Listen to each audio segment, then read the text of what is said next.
Good afternoon. I'm Thelma Castillo. I'm the President and CEO of the Blue Water Area Chamber of Commerce, and I'm excited to welcome everyone here to this great city of Port Huron.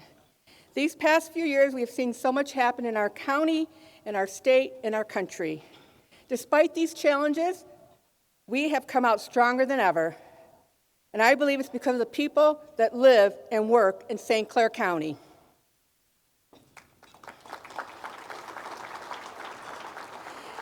We're also fortunate that we have people here from Sanilac County as well as Macomb County, so thank you to our visitors from the south and the north.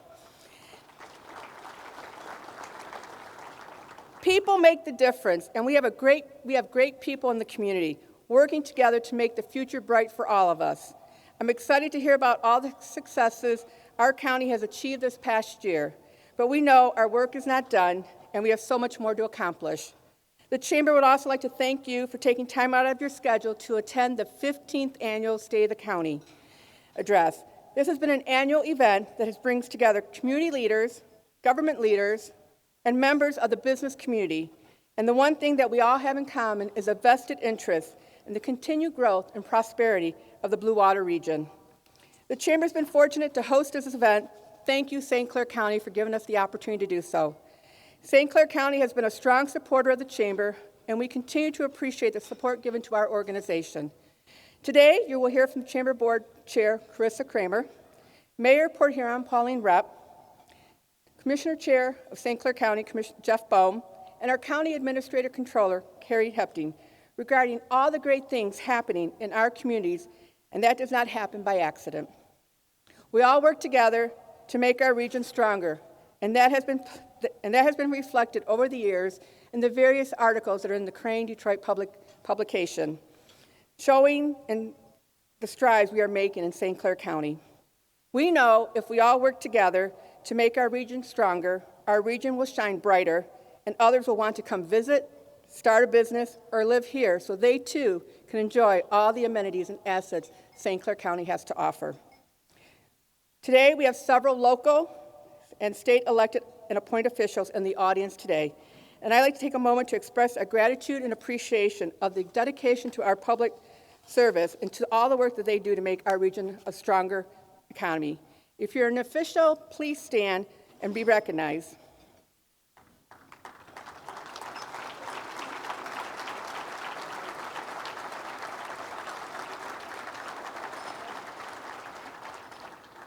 The Chamber is fortunate to have several key partners in St. Clair County and the Blue Water Convention Center on this event as well, and several levels of sponsorship. Our presenting sponsor is Eastern Michigan Bank.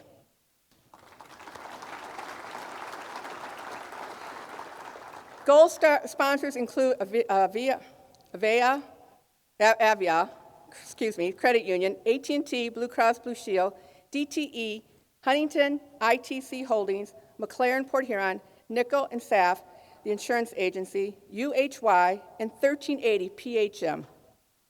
We also have the support of the following silver sponsors for this event: Blue Water Development Housing, Inc., BMJ Engineers and Surveyors, Enbridge, Fifth Third Bank, Link Huron Medical Center, North Star Bank, Physicians Healthcare Network, and St. Clair County Community Mental Health.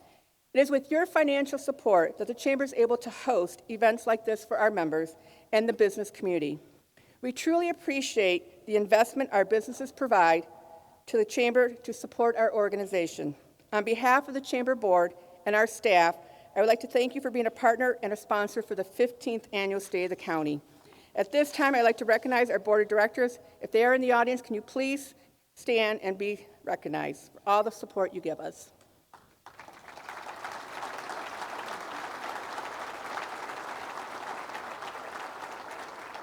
I'd also like to acknowledge our committed volunteers on the Chamber's Public Affairs Committee, our advocacy arm.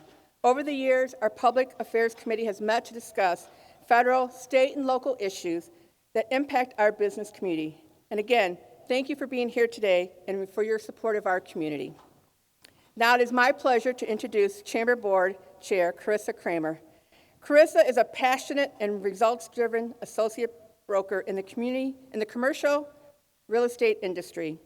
She's an experienced business professional with a degree in business administration. focused on marketing from Western Michigan University. Go Broncos.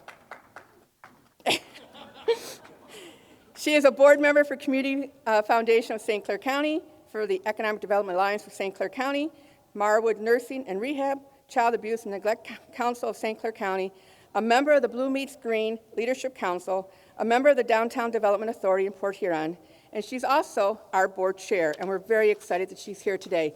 Despite all those activities that she's involved in and what she truly believes in is community, and with all her accomplishments she's had to date, you'd think she'd be someone that's of older generation, but she's a young one. So please welcome Carissa Kramer.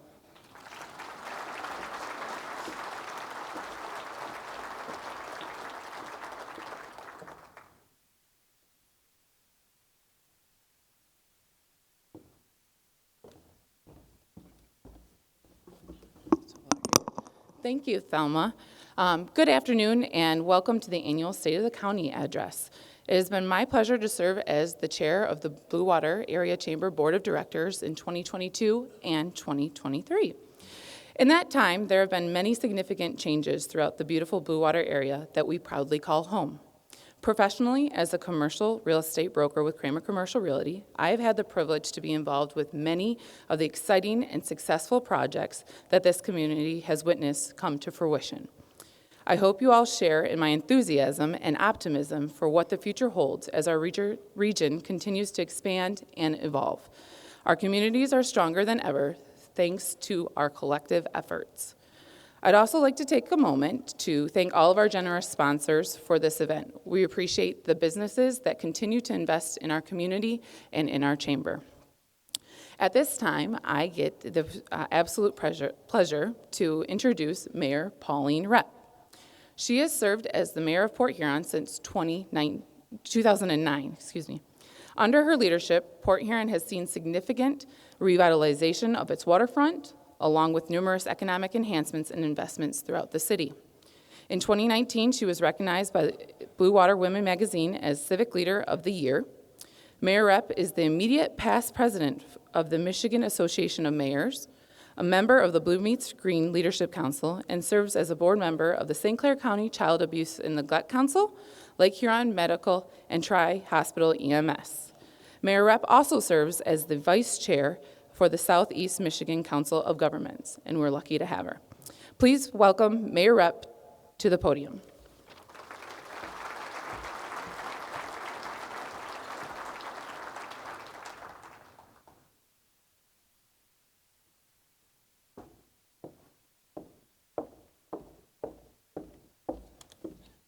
Good afternoon, everyone. I think it is afternoon, isn't it? Almost 2 more minutes. I'd like to welcome everybody. It's a pleasure to be here today, first of all, and a privilege to be able to welcome everyone today to this beautiful convention center. And I want to start out by saying, and I don't think that Judge Damon is in the audience. If he is, he can raise his hand, but I don't think he is. But I was told I have a 5-minute limit in which to say a welcome. And I know I can keep to that limit, but I just wondered why Dan Damon, when he was Marysville mayor, got to speak for close to an hour. So yeah, I do get the humor there a little bit. Most people have been there before know that that was kind of what happened. But it is in humor. It is in humor.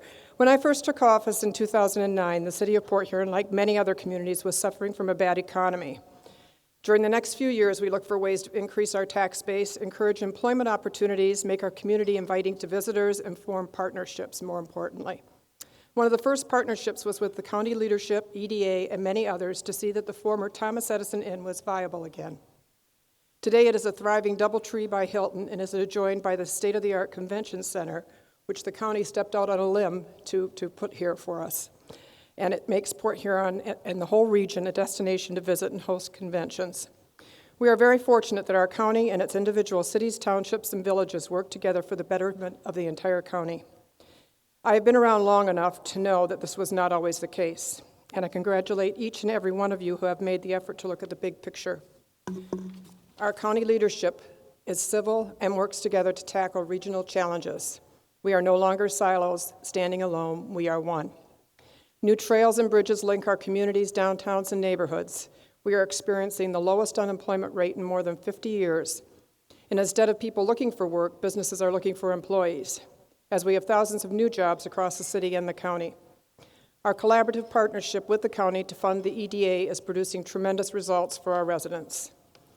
In Port Huron itself, we have received over $5 million in various grants during the past year, which has resulted in innovative improvements to our parks, as well fund some of the activities of our clerk's office, fire department, police department, and public works. We are most proud of the improvements to our McMorran complex and its plaza, which were made possible with ARPA dollars, grants, and donations, as well as tax-generated funding. This is a great addition to our downtown, as well as everything else that is going on down there. While we still experience economic challenges, I feel that we have positioned ourselves to be even more successful in the future. And I look forward to continue working with everyone so that St. Clair County, and of course Port Huron, is where people want to work and play. I'm looking forward to hearing the county leadership today as they give their State of the County address, as I'm sure all of those in attendance are. Thank you for allowing me this opportunity to welcome everyone to the city of Port Huron. Thank you.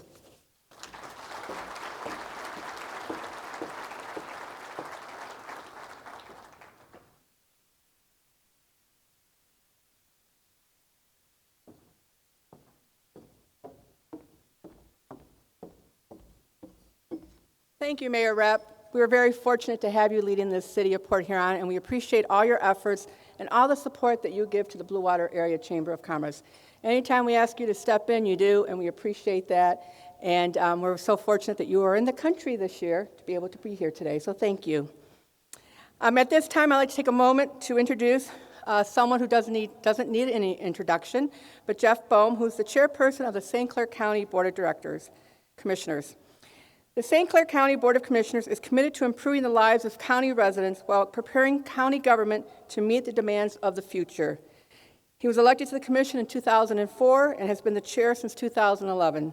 He currently sits on several boards in the community, including Blue Meets Green Leadership Council and the Economic Development Alliance of St. Clair County.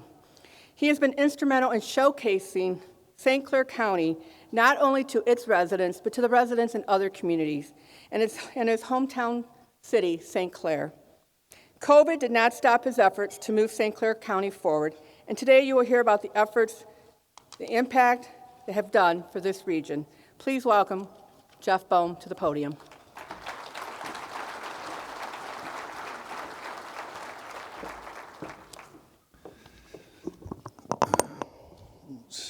Well, thanks again to the Blue Water Area Chamber for making this happen. Heck of a turnout here for a Monday, right? 450 people or so.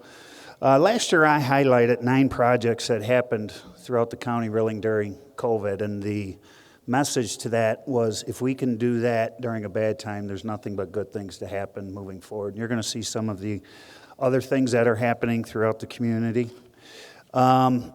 First off, I'd like to welcome my Macomb County elected officials. Could my Macomb County electeds please stand up? Because it's so important. Tom Simon, stand up. I got an opportunity to go to the Macomb County State of the County this year. Macomb County added 40,000 people last year. Was it 40,000, Mark? Residents. And I emphasize that because when we go out and we're trying to recruit companies, a lot of times we have to turn to Macomb County for those workforce numbers, because if you don't look at St. Clair County, sometimes we don't necessarily look that good on paper per se, but we're able to use Macomb County in that equation. So it's important to have great leadership. Tom Simon's here, I saw him. Brad Kirsten, like I said, Mark, and thank you for your efforts. So, Tom Simon, I need you for a second. He's available. I need you to stand up over there. Tom Simon, Mayor of Baltimore, get over there.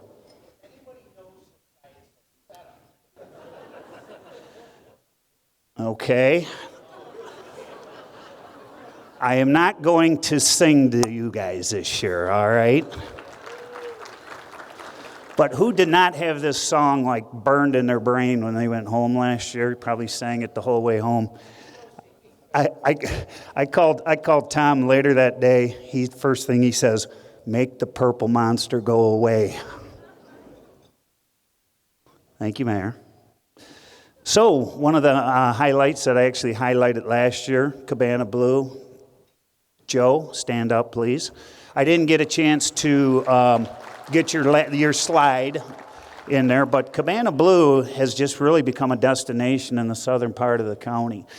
Huge boating. I was down there on a Tuesday one time, and you had 100 boats, lots of poker runs, lots of different stops. Just amazing what you've done with that project down there, and I know you're going to continue to do some investment. So if you get an opportunity, sneak down to the southern end of the county and go see Joe. Marine City Marina project. So phase 1 was an acquisition. Phase 2, where's Jen Van de Bosch at? Stand up, Mayor.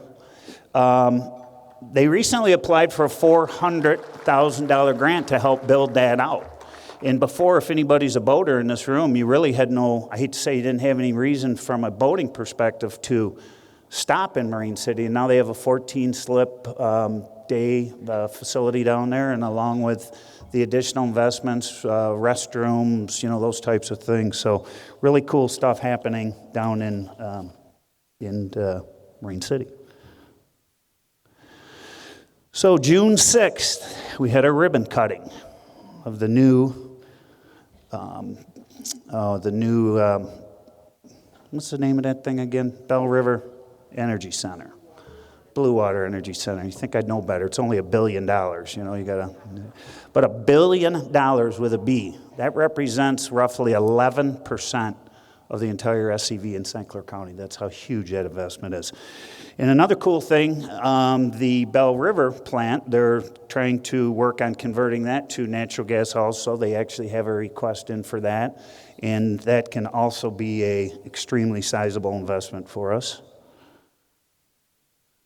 June 28th, Riverbank Theater, Tom and Kathy Verton. Many of you know they have the 2 theaters currently down in Marine City, and they're building this 350-seat theater down in St. Clair. I got an opportunity to travel to Stratford twice to see it, because when you're in my position, you always have to go see the best, right? And then you quantify, can you be X amount of percent of the best? They're already doing 5%. Stratford does 500,000 visitors, by the way, a year. They currently see with their 2 theaters 23,000, and now we know with the new theater those numbers can push into the 50,000 to 60,000 visitors. Just an unbelievable investment. The Wrigley Center, Larry and Tracy, nothing short of amazing at what they've done with that. I see that project every day. I think you just told me you had 27 out of the 36 apartments already filled, and then they were going to be putting a full entertainment center in there. Just unbelievable. And Larry, I can't thank you enough. I'm going to really look forward to be at that groundbreaking. We recently, Axiom, which was the old Kiam plant. The Kiam plant closed out there, and we were able to locate this Axiom 2 there, which is 200 jobs out in the western part of our county, which is a pretty big deal for them out there. Phase 2 of the Magna expansion. I know I've got my Magna folks in the room here, Greg and Alfredo and some of the others. We landed a Magna plant phase 1, which was roughly, I think it was 340,000 square feet, phase 1. And due to General Motors' investment over in Orion Township, this created the need for additional capacity.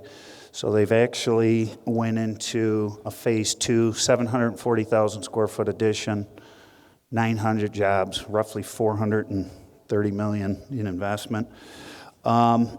I would like my EDA team, Dan Casey and his team, Christy, anybody that works for the EDA, I want you guys to stand up, please.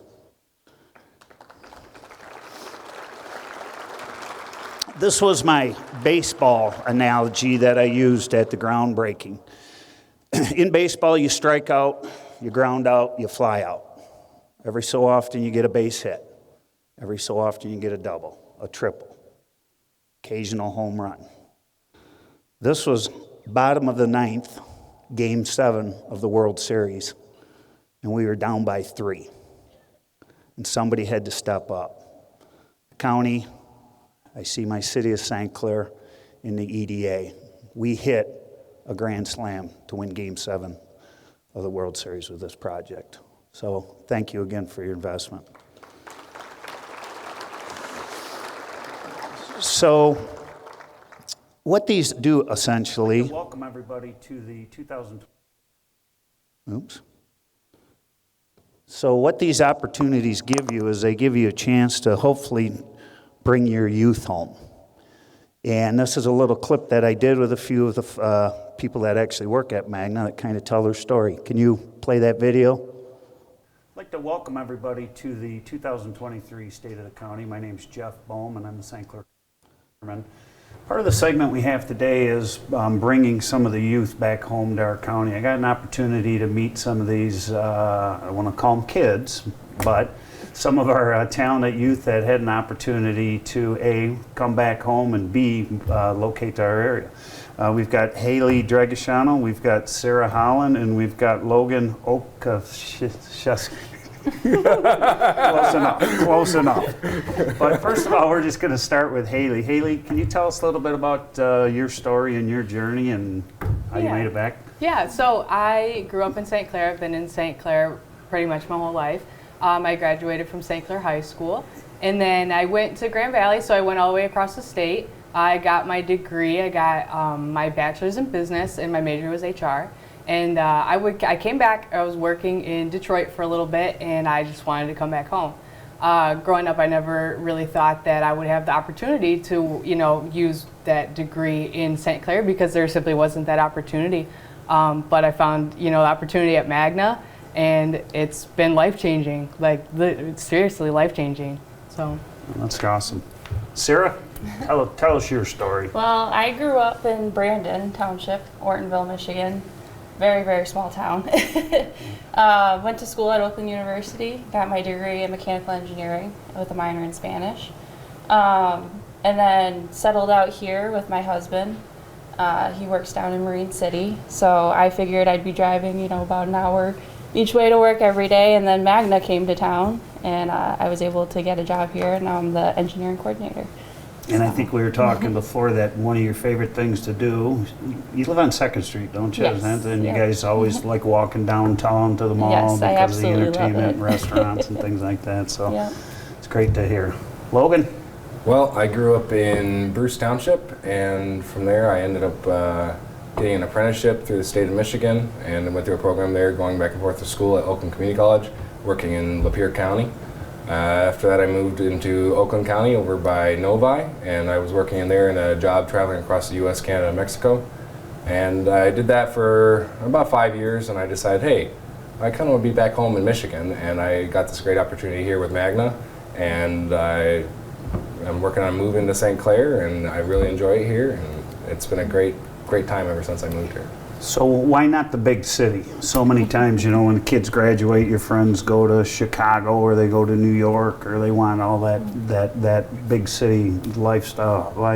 Why St. Clair or St. Clair County? Well, I love St. Clair, and maybe I'm biased just because I've been here for so long, but I love it. It's a great town. We have a lot of great things going on all the time, And then I think it gives a little bit more purpose working in your hometown. The opportunities that become available and the things that Magna does, it's helping the community. It's helping people that and it's really rewarding to be able to help people in your community, and it's also rewarding or gratifying to look out the window and see your own town and appreciate that beauty and say, I live here and I work here. Yeah, and I was kind of that kid too. I graduated from Central Michigan and I came back, St. Clair grad 100 years ago, and came back and never really want to leave the area to raise my family and kids and so on and so forth. And kind of you, why not the big city? So like I said, I grew up in a small town, and I've always had, boats in my life. So living on the water was an appeal to me to come to St. Clair. We love being, we're on 2nd Street, we're right off the river, so love being that close. And then I love that I work at a place, like she was saying, that, helps the community, and we're very involved with the community here, so.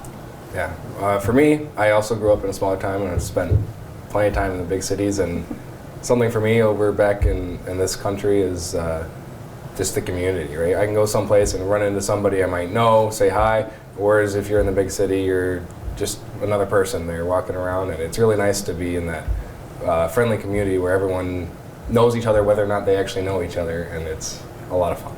No, I really appreciate you guys coming and telling your story today, because it's everything that we preach at the county level, trying to bring our youth home. Now we just need each of you to have about 6 kids apiece, because we need to fill our schools up now. So Logan, thank you very much. Thanks, Jeff. Sarah, Thank you. Haley. This is Jeff Bohm. Once again, thanks for coming out to the 2023 State of the County, and just wanted to share that story with you. Have a great day. I think that really highlights what we're striving to do. I can tell you in my position, I go to 2 to 3 meetings every day to try to make St. Clair County a better place. And why am I so passionate about the county? It gave me an opportunity at a young age to set up my own business and really raise my family and everything. So our new tagline, Mark Hackel always says, make Macomb your home. Ours is come home from Macomb. And I'm just going to end with some words. I heard Tom Izzo say this the other day, and I think it's very fitting for people in St. Clair County. I don't love this place. I don't like this place. I live this place. Thank you for coming out to the State of the County, everyone.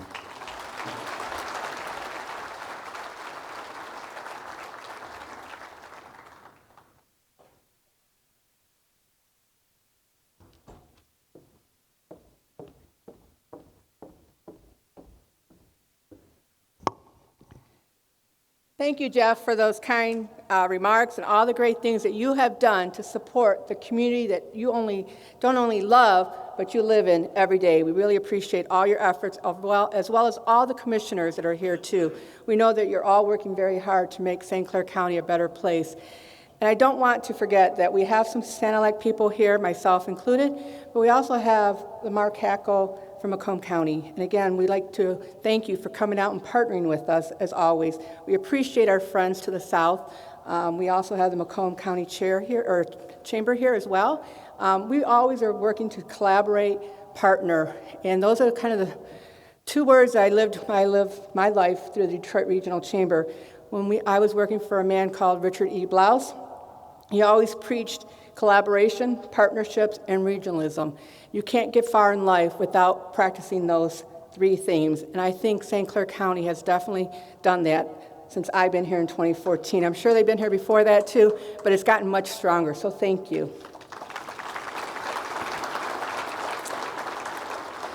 I also want to recognize a CEO from AT&T, David Lewis. Last year he spoke, but this year, since we couldn't get Senator Peters to come out, he wasn't able to speak today. But please, David from Detroit. I only recognize some of those individuals to prove that, one, they want to come and be a part of us, and we appreciate that. That's why we're doing so many things that not only continue to impact St. Clair County, but we want to be inclusive, and we want to include people from other regions as well. That's one of the reasons why we go to the Mackinac Policy Conference, so that we can tell people why it's so great to live here in St. Clair County. So again, with that, I'd like to introduce our main speaker today, Carrie Hepting, St. Clair County Administrator and Controller. She's held that position since June of 2016. She has over 24 years of progressive experience in public administration and fiscal oversight, including 12 years as the accounting manager and 5 years as a deputy controller, finance director. She received her degree in accounting from MSU, Go State, and is a certified public accountant. She earned the distinction of being named in 2015 the Blue Water Woman of the Year, and received the Certificate of Excellence in Financial Reporting from the Government Finance Association for 19 years in a row. She's a lifelong resident of St. Clair County. She currently resides in Port Huron Township with her husband and 2 children, and she is a board member for the United Way of St. Clair County and a member of the Blue Meets Green Leadership Council. Please welcome Carrie to the podium.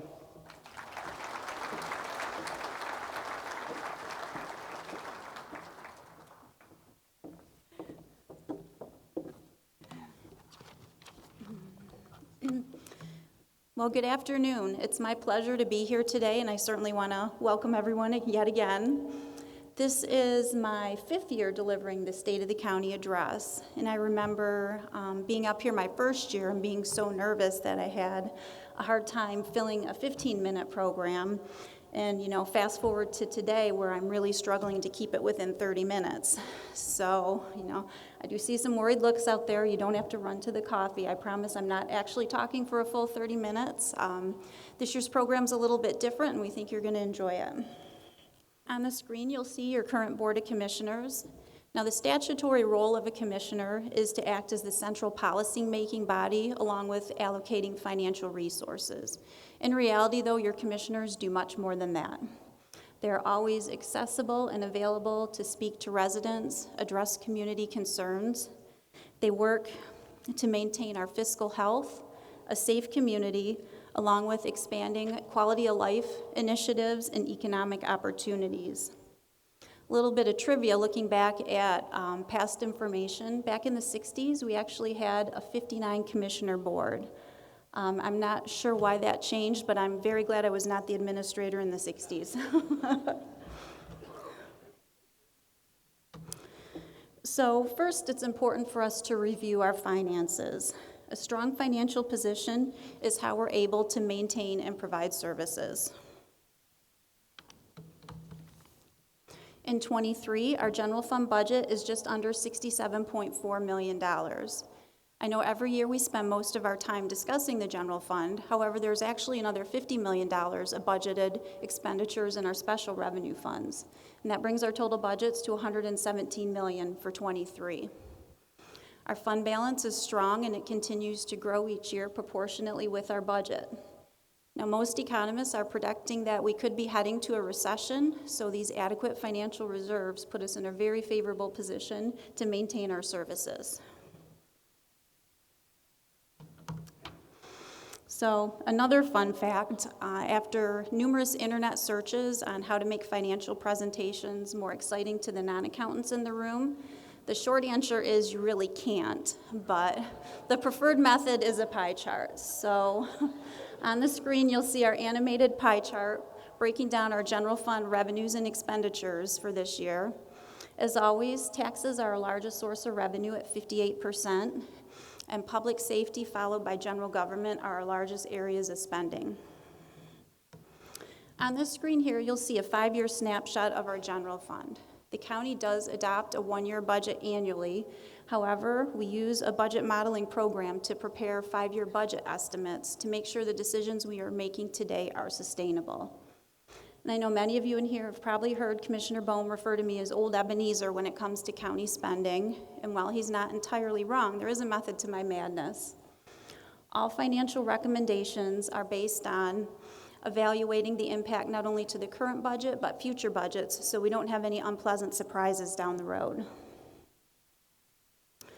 When we look at our annual revenues each year, they grow rather proportionately in each category. Our total budget for '23 only grew by 2%. Our strong tax growth has been offset by reductions in other revenue areas. Now, the expenditures on this slide are broken down a little bit different than the previous one. This focuses on the type of expenditure rather than the function area. Since the government's main job is to provide service, it's no surprise that the largest portion of our budget is wages and benefits, or 67%.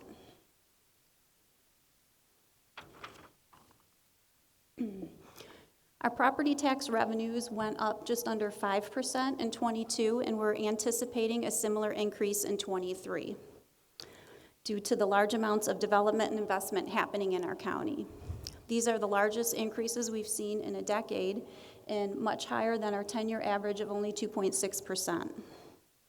In '22, the county did not receive a millage rollback due to the Headley Amendment, nor do we anticipate one in '23.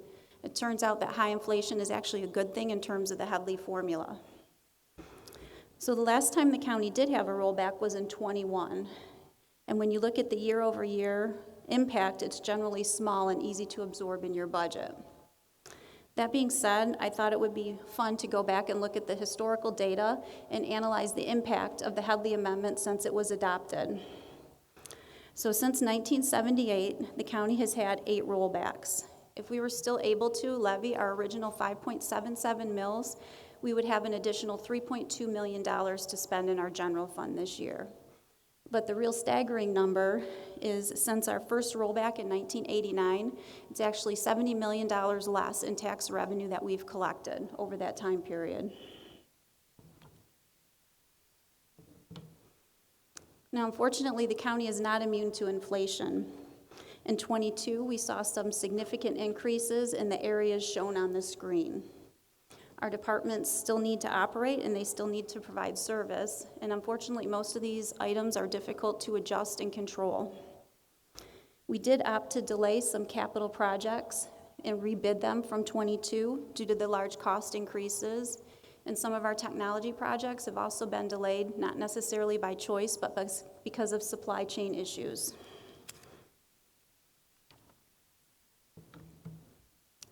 Our retirement and retiree health care funding have grown the past several years. These strong funding levels demonstrate the board's commitment to our fiscal responsibility. Now, unfortunately, due to last year's market performance, we know when we get our next valuation, these funding levels will go down. Our pension fund lost 15% or $49.5 million last year, and our retiree health care fund lost 14% or $8.3 million. Luckily, we are seeing that trend turn around, but it will take some time to recoup those losses. The immediate impact will be the need for higher annual contributions, putting additional pressure on our general fund budget. So now that we have quickly reviewed the finances, what I really want to spend most of our time today is on the services we provide or what we do with those dollars. In '22, the county had several millages on the ballot. Our Parks and Recreation and seniors were both renewals. The library was a half a mill increase, and ambulance was a new millage. I'd like to take a little deeper look at each one, starting with Parks and Recreation. There it goes. Last August, Dennis Delore, a longtime park employee, was promoted to the director position. I think you would be hard-pressed to find anyone more dedicated and enthusiastic about our park system than Dennis. So Dennis will now share some highlights with you from 2022. Dennis Delore here for St. Clair County Parks. What are St. Clair County Parks? Well, St. Clair County Parks consists of 1,100 acres, 8 parks, and 1 trail. We also assist 33 local units of government with the development of their parks and parts of the Bridge to Bay Trail. In our parks, we have rental facilities that have been thriving over the years. This past year, we had over 56 showmobile deliveries to local communities. That's our stage. We also had over 600 rentals for facilities in those respective parks. This last year was a great year for us. We developed new mountain bike trails at Woodsong County Park and Goodles County Park. So a new variety of trails or recreational opportunities for people in our county to enjoy. We also were aggressive in seeking grants and were awarded grants for our North Channel property, which is going to be our newest county park, and you'll see that development over the next several years. We also received a grant for the oldest lighthouse in Michigan, and that was to restore the lantern room up in the tower. So that project was completed in 2022 as well. So a lot of growth in our parks, but we're really focused on sustainability and where we're going to go in the future. So for 2023, you can expect us to start making progress, hopefully on the North Channel Park. We are also looking at improving the conditions of the parks that we have and looking at what our needs will be down the road. One of our missions in county parks is to get our residents and their guests out into the outdoors. So we have 1,100 acres for people to enjoy. In those 1,100 acres, there's lots of different types of opportunities. Whether you like to mountain bike, whether you like to ride horses, if you like to go sledding, we have one of the best sledding hills in the county, or if you like going to the county fair, which we are home to the county fair. We offer a lot of different recreational opportunities to our residents, and we encourage them to get out and enjoy the outdoors and see what we have in those facilities. If you like history, you can go to the Fort Gratiot Light Station and see the oldest lighthouse in Michigan. You can see our historic village at Goodles and actually walk through the St. Clair County Farm Museum, which is one of our partnerships. We have over a dozen partnerships with local groups that are nonprofit groups that do things in our parks so that our residents get a better experience while in our parks. So we're very excited about those partnerships and what they provide to county residents and their guests. So we encourage you all to come out and visit our parks and enjoy what St. Clair County has to offer when it comes to the great outdoors.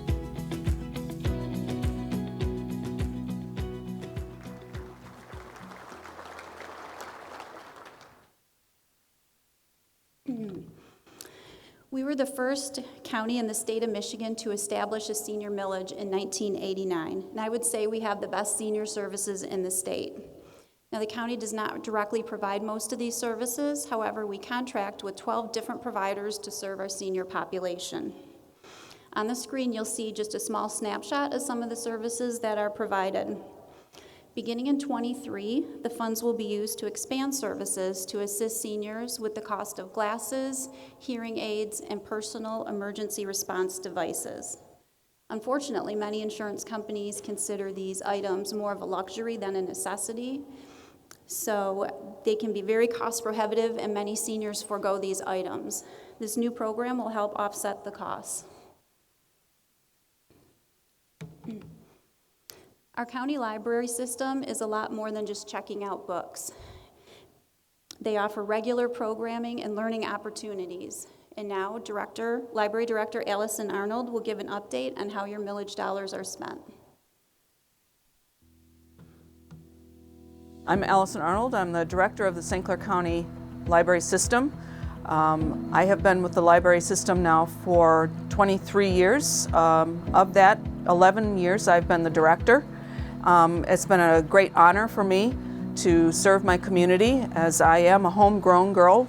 St. Clair County Library System had a very busy year last year. We had our millage campaign for funding for the next 10 years, and the community was gracious enough to support that funding. We have some exciting things that we want to do next year. But let me touch quickly on some of the things that happened in 2022. St. Clair County Library System won the first place in the Rotary Parade in Port Huron. We were also honored to be named Parade Marshals. We also participated in Sandfest. We participated in any number of other community activities. The patrons that we serve in St. Clair County are the public. So we have a very wide and varied interest group of folks who want to learn how to do something new, they want to start a new business, they want to read something for fun, and they want to come to the library system to experience something new. We've got programs that are available to folks of all ages, as well as programs that are multi-generational. And we have a lot of partners in each of the communities where we have a branch, and we do have 11 branches, 11 locations throughout the county. And no branch is more than 10 miles from the next one. We have over 50,000 library card holders, which is about a third of the county's population. So one of our goals next year, or this year I should say, is to increase our library card holdership. What that means is that we will be seeking out an opportunity to get students library cards, as well as working with our older populations. We have many services that cover all kinds of abilities for library use. If you have difficulty reading smaller print, we have materials that are large print. If you have difficulty navigating the physical branches themselves, we have online services. Look for us out in the community. We do a lot of outreach. We partner with a lot of organizations, but also visit our branches. They're unique. Each one of them is a reflection of their community. This year, 2023, the library system is very excited to be able to expand our offerings to our community and to our residents. You will see us out in the community more often and with outreach programs. You will also see some new services developed. We'll be putting together an adult literacy program, as well as your traditional library materials. We'll be getting more books, more newer books, a deeper collection, and you'll also see some improvements made to the library branches themselves. But we're very excited about 2023, and we're also very excited about the next 10 years and are so very grateful for the community for your support. We are the epitome of democracy. You can come into the library and it doesn't matter where you are, who you are, where you're from, you're welcome.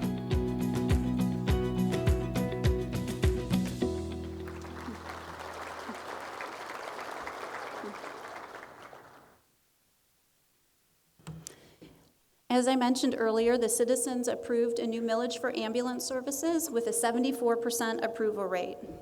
Ambulance services are also not something that the county provides. Rather, each local municipality is responsible for selecting a provider of their choice or providing the service themselves. 100% of these millage dollars collected will be distributed to each local unit to pay for their ambulance services. Our Veterans Millage was established in 2010 and has historically passed with one of our highest approval rates. Veterans and their family are eligible for many different benefits and programs. However, the paperwork that goes along with that can be challenging to say the least. Our veterans staff assist veterans with navigating that process. On the screen, you'll see some of the funds that come in on an annual basis to veterans in our county. This millage has currently expired and it will be on the ballot this August, so we hope everyone will get out and vote.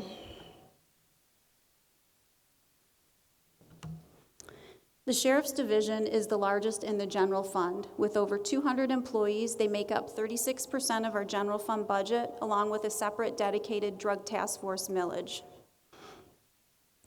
36%, there is no such thing as a slow day in law enforcement, so as you can imagine, they're always busy. Sheriff King will now give you an update on some of their 2022 statistics. Hi, Sheriff Matt King here to share some of the highlights of 2022 and some of the upcoming things for 2023. We have many new faces here at the Sheriff's Office, both on the road patrol and in the jail. Those deputies have finished different stages of training, and many of them are still working with our great field training officers to prepare them to work in their respective jobs. We have a new drug recognition expert. She investigates drunk and drug driving. This program is very important to keep our streets safe. We hosted the first ever Donuts and Deputies. It was a great event where children were able to come and do a trunk or treat at the Sheriff's Office and interact with law enforcement in a positive way. We have 3 school resource officers, one in Anchor Bay, one in Memphis, and one Port Huron Area School District. The Sheriff's Office Road Patrol is very busy this year, receiving nearly 50,000 calls for service, issuing 5,050 traffic citations, as well as doing other follow-up investigative work. The Sheriff's Office does contract with several municipalities throughout the county, including the City of Algonac, East China and China Township, Port Huron Township, and Fort Gratiot Township. The Detective Bureau was busy as well, following up on many calls, usually involving felony charges. They handle all the Child Protective Service complaints that come into the Sheriff's Office, and also handle many complaints that are brought to the Sheriff's Office and directly given to them. The Sheriff's Office has a very well-recognized accident investigative team. They assist many agencies in and out of our county. This year they were called out on 42 major accidents, including 25 fatality crash investigations. The Drug Task Force was very busy this year, conducting a multitude of investigations that culminated in 106 search warrants. This is a record for the Drug Task Force. They were also able to take nearly $4.7 million worth of drugs off the streets. The Sheriff's Office Marine Division was very busy as well, responding to 189 calls for service, many hours of patrols keeping our waterways safe. They investigated 4 boating accidents that involved 2 deaths. The dive team, which consists of 31 volunteer members, responded out to 11 calls for service. 5 of them included drownings and 3 vehicle recoveries. The St. Clair County Jail was very busy in 2022. A lot of the work they do goes unnoticed. They booked in 3,588 inmates. Also at the Sheriff's Office Intervention Center, we offer educational opportunities. We were able to get 17 individuals their GED, and 7 individuals earned their high school diploma. Over 200 students participated in classes that made it possible for them to earn credits towards their degree. The RSAP program, which stands for Residential Substance Abuse Treatment Program, saved over 13,000 beds, saving the county $807,000.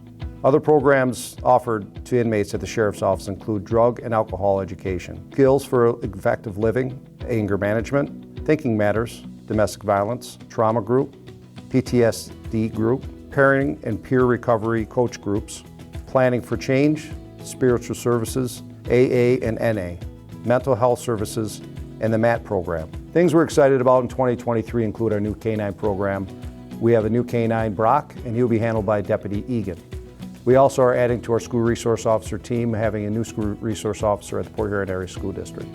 One case that we're excited to look into is the reopening of the Karen Humphreys case. It was a murder that took place in 1980. We're hoping to have positive closure to this case in the coming months. Those are just some of the updates and statistics that took place in 2022, and we're looking forward to a great 2023.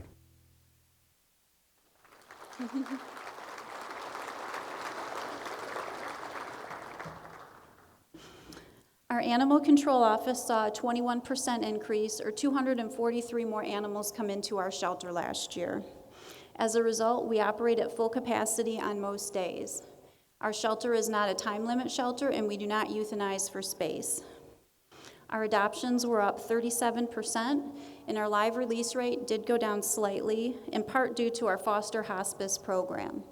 It's not unusual for us to receive in senior animals or those with untreatable or severe medical conditions.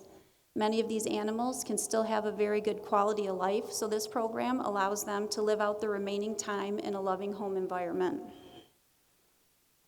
Of the 387 stray dogs we took in, 59% of those were returned to their owner. That's significantly higher than the national average of only 15%. We were also able to help 42 families with our pet pantry keep their pets while they were experiencing financial difficulties.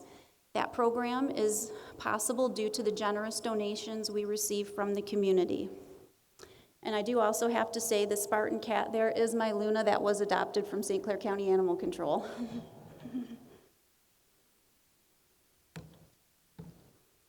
The health department saw some major changes in 2022. Liz King, our public health officer, will discuss those changes and highlight the health department's achievements. Hello, my name is Liz King, and I am the newest health officer and director at St. Clair County Health Department. I began this role in July of 2022 after 19 years of service at the health department in various nursing and leadership roles. Resiliency was the theme for us. Despite the continued COVID challenges that confronted staff in the early months of 2022, the team handled every situation with integrity and the utmost professionalism, and for that, I want to offer them a heartfelt thank you. In February, the St. Clair County Board of Commissioners voted to return SCCHD back to a traditional model of organization with a full-time health officer and a part-time medical director. In June, our medical health officer, Dr. Annette Mercantant's contract ended. We are extremely grateful to Dr. Mercantant for her 15 years of service and dedication to St. Clair County. The remainder of 2022 was dedicated to returning and establishing normalcy as we transitioned out of crisis mode from the COVID-19 pandemic. Some 2022 highlights include environmental health staff issuing 269 sewage disposal permits and conducting 623 inspections. Additionally, 187 well site evaluations and permits were issued. During the summer months, 8 county beaches were monitored weekly for E. coli levels. Overall, the water quality results were among the best ever in over 20 years of sampling. The Women, Infants, and Children WIC Supplemental Nutrition Program served 2,769 families, and our Maternal Infant Health Home Visiting Program assisted 633 individuals. Our Student Health Center professionals saw hundreds of students in 2022 at locations in Marysville, Port Huron, Algonac, and Capac Public Schools. The Community Health Education and Outreach team managed the launch of a new user-friendly health department website, while program staff attended 96 community events and had 7,786 face-to-face interactions. Additionally, SCCHD administration identified specific initiatives to focus on, including improving staff well-being, staff training, education, and retainment, as 40% of the staff at SCCHD are new to public health since 2020. Advancing the next community health improvement plan, revisiting our current strategic plan, and returning program numbers and staffing duties to pre-pandemic levels. My staff and I at SCCHD are passionate about promoting and protecting the health of St. Clair County residents and look forward to working with you in 2023.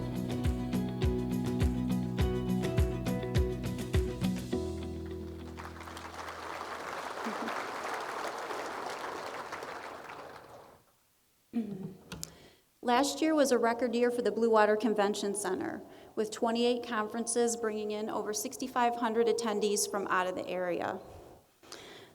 This is more than double what we did in 2019, which was our last full year of normal operations. These events were a combination of new events and some that were postponed as a result of the shutdown. Going forward, we're seeing a steady increase of new and repeat business. Dates are filling up quickly, which is largely in part why we're here today on a Monday in February instead of our traditional Friday in March. So it is on the horizon for 2023. By far, the largest decision the Board of Commissioners is facing is how to spend our American Rescue Plan Act dollars. The county received just under $31 million, and the clock is ticking to spend or encumber them all by the end of 2024. While these funds certainly have the potential to make a significant positive impact in our community, spending this amount of money is not as easy as you might think. Like all government funding, it comes with hundreds of pages of rules and restrictions, which I'm sorry to say I've probably read 3 or 4 times by now. So let's look at what the board has done so far. First, we looked at some of our internal needs that would be considered an allowable use. About $1.8 million has been allocated to those projects, and they include items such as elevator repairs, technology upgrades, basic building needs, and our spongy moth aerial treatment plan.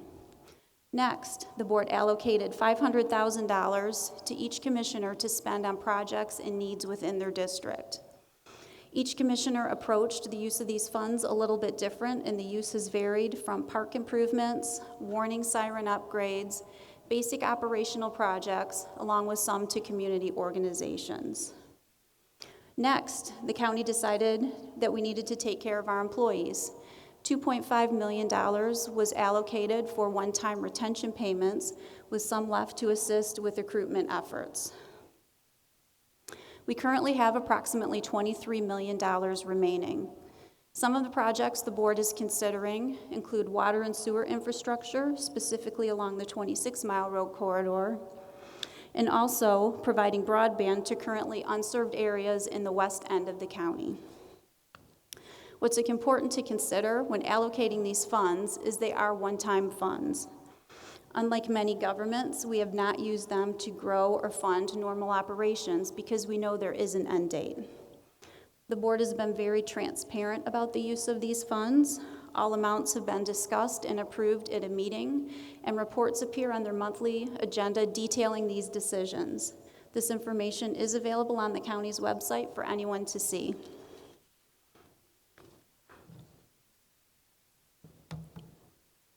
In 2018, the county joined a national lawsuit against the manufacturers and distributors of opioid medication. Opioid abuse has an impact on our community and puts an additional demand on government services. In 2022, a settlement was finalized with several companies, and we are set to receive $6.9 million over the next 18 years.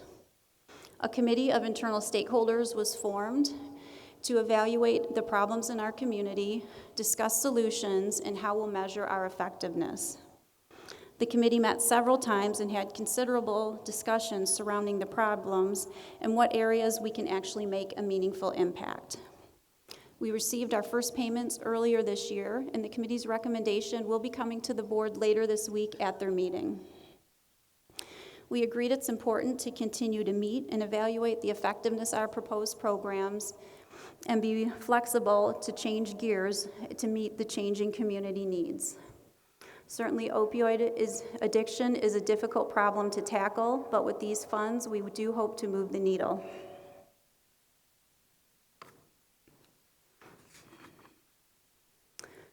Citizen engagement and interest in government operations has been steadily increasing each year. The number of Freedom of Information Act requests we have received has more than tripled in the past few years. Not only have they increased in number, but also in complexity and the amount of staff time it takes to complete. In 23, we will be rolling out a new website design. The new site will be more mobile-friendly, easier to locate information, and incorporate more video clips to promote county services. We will also have a special page dedicated to just the different boards and commissions in our county and how citizens are able to serve on them. We've gone from having difficulty finding individuals when we have a vacancy to multiple applicants when one occurs. We are also working on transitioning to new board agenda software to make accessing and searching the agendas and their supporting documents easier.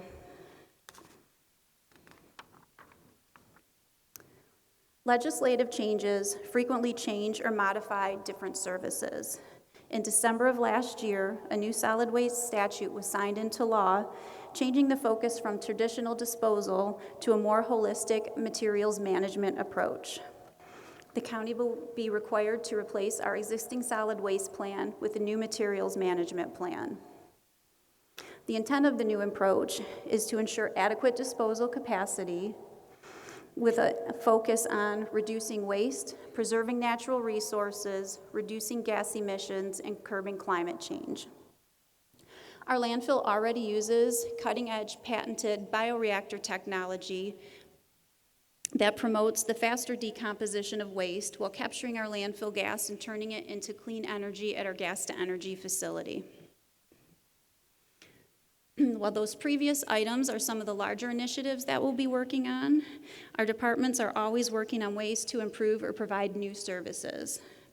In the coming year, we will be focusing on needed capital improvements, such as roof replacements and parking lot repairs. While they may not seem as exciting as some of the other ones, if you're Mr. Wendling or someone in the prosecutor's office that sits under that roof leak, then it is kind of a big deal for them. We're also evaluating some of our aging buildings, and decisions will need to be made if a new location makes more sense than repairs or renovations. So in closing today, I'd like to thank everybody once again for coming, and I look forward to a successful 2022.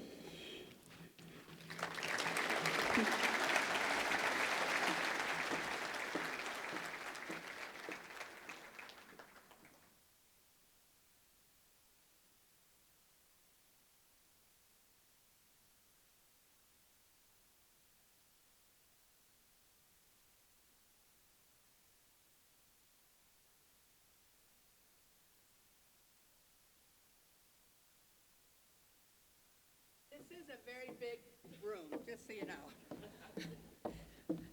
Again, thank you all for being here. Thank you, Carrie, for that great presentation, including your department heads.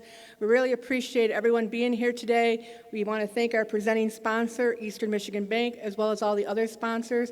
And we want to thank you for taking the time out of your schedule. We knew the weather wasn't going to be cooperative for us, but we're so excited to see a full room in here, and hopefully you'll be safe on the drive home, especially for those that are outside of our county. So again, thank you again.